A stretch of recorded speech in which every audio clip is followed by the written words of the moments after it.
Welcome once again to Commander by Danon. Today we're taking a look at one of my favorite commanders, Ms. Bumbleflower. Why? Why not?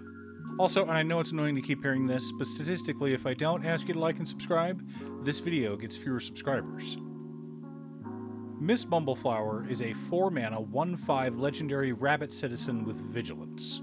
Whenever we cast a spell, target opponent draws a card. We put a +1/+1 counter on target creature, and it gains flying until the end of turn. If this is the second time this ability has resolved, we draw 2 cards. It is important to note that the second trigger, the one where we draw 2 cards, only happens once per turn, but the other happens every time we cast a spell. Every time we cast a spell, and this is a cast trigger, so it goes on the stack after we cast the spell, and it doesn't matter if our spell is countered, we have target opponent draw a card, put a +1/+1 counter on a creature, and give that creature flying until the end of turn. The 2 most popular ways to build Ms. Bumbleflower are utilizing her +1/+1 counter shenanigans and group hug. Wheels is also popular, but since a lot of wheels are red, I figured we'd stick with the first 2. The goal of this deck is to be political. We help our opponents out just a little bit so they leave us alone. And then, all of a sudden, we have a few big flyers that can help us close out the game. Now, we're not exactly a budget deck, for which I do apologize, but Bracket 3 is the most popular commander bracket, and good lands are always a good investment. But before we get to our deck list, a quick word from new sponsor, T-Fury. For almost 10 years, I've been a loyal customer of T-Fury, and I'm so happy to finally be sponsored by them. No, seriously, my first order with them was in May of 2016. Every day, T-Fury has new shirts for sale that are discounted because they're print to order. They take care of their artists, have great customer service, and their designs are wonderful. If you feel that you need more pop culture or geek wear, go check them out. But be sure to click the link down below so they know who sent you.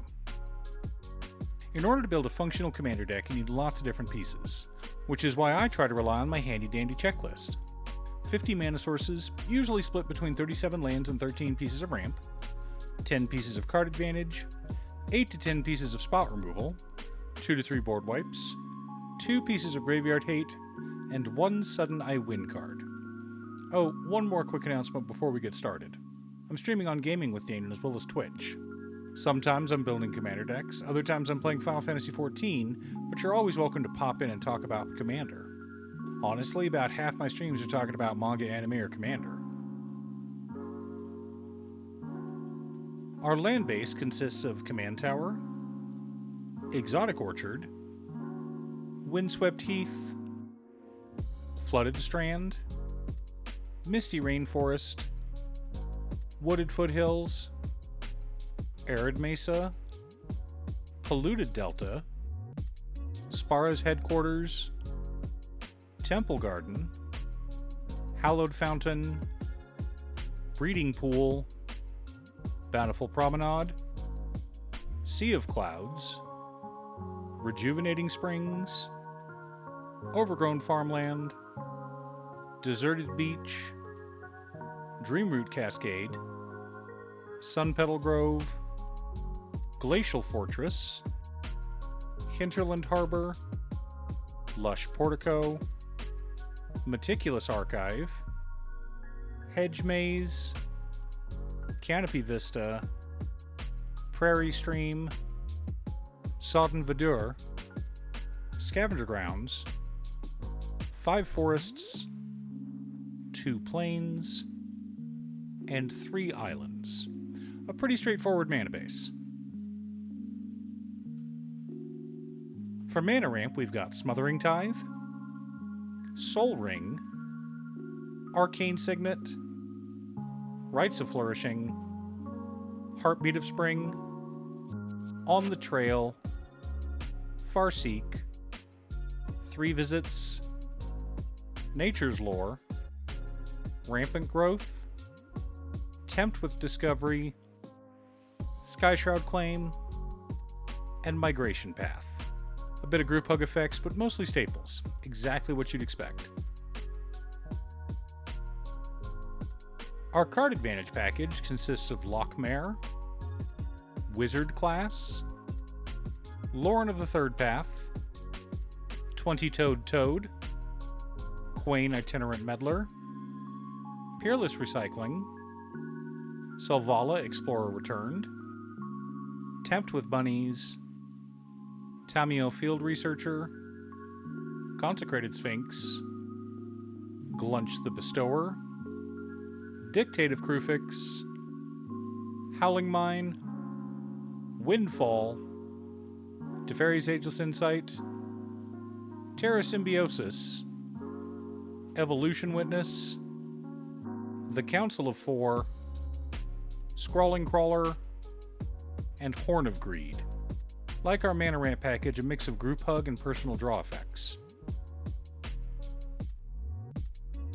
For interaction and spot removal, we've got Glen Elendra Guardian, Long Rivers Pull, An Offer You Can't Refuse, Generous Gift, Beast Within, Swords to Plowshares, Wear Down, Teferi's Protection, Commit Memory, Narset's Reversal, and Return to Nature. Not too shabby. For board wipes, we've got Aetherize, Washout, Wrath of God, and Austere Command. Wanted flexibility for our board wipes. The core of our deck consists of Shrieking Drake, Managorger Hydra, Chasm Skulker, Forgotten Ancient, Forced Fruition, Laboratory Maniac, Jace Wielder of Mysteries, and Psychosis Crawler.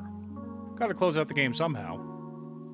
Supporting our plan, we've also got Tam, Mindful First Year, Swiftfoot Boots, Lightning Greaves, Ghostly Prison, and Propaganda. Wanted to protect ourselves as necessary. Now that we have our deck list, let's compare it to our checklist. 51 mana sources, but between 38 lands and 13 pieces of ramp. A little high, but we wanted to cast 2 spells per turn to trigger our commander, so it's fine. 21 pieces of card advantage, counting our commander. 11 pieces of interaction. 4 board wipes. 3 pieces of Graveyard Hate in Return to Nature, Commit Memory, and Scavenger Grounds. 1 sudden I Win card in Shrieking Drake. Okay, so let me explain the combo. We will need Smothering Tithe and our commander to pull this off. We cast Shrieking Drake. Mrs. Bumbleflower triggers. We make an opponent draw a card. This triggers Smothering Tithe. Ideally, they're out of mana and therefore unable to pay the 2.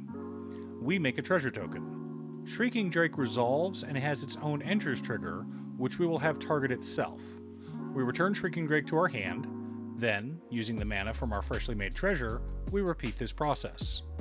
We do this until we deck our opponents. So we'll need more mana than them to pull this off. Well, more open mana at least. Gotta ensure we make enough treasures. But even without this combo, we can still draw through our deck and win with a Labman or Jace. Or force our opponents to deck themselves with a well-timed Forced Fruition. I mean, bounce all their creatures back to their hands and then cast Forced Fruition? So now if they want to rebuild their army, they run the risk of decking themselves? How delightful. Do you have a Mrs. Bumbleflower deck? What's your secret deck tech? Leave a comment below. Thanks for tuning in. Once again, a huge shout out to my editor Cutestuff. I couldn't make these videos without her. If you'd like to hire her to edit your own videos, she can be reached at cutestuff.edits@gmail.com. Link is down below. If you're looking for ways to support the channel directly, you can head on over to patreon.com/Danon. You can have a video made or just ask for help building or tuning a deck list. I also want to give a quick shout out to all of my patrons. Waffles, Drya, Marcus, Brett, Roxy, Alec, Conga, Robert, Pye, Kazaris, Patrick, Tiz, Art, Richard, Boomy, Oscar, Justin, Golden Walker, Captain Hammer, Sleech, Mr. Salty, Daniel, and Zombie. You guys are awesome. I post new Commander Deck videos every weekday, so be sure to subscribe and ring the bell to be notified of new videos. Again, thanks for watching, and I'll see you all again next time on Commander by Danon.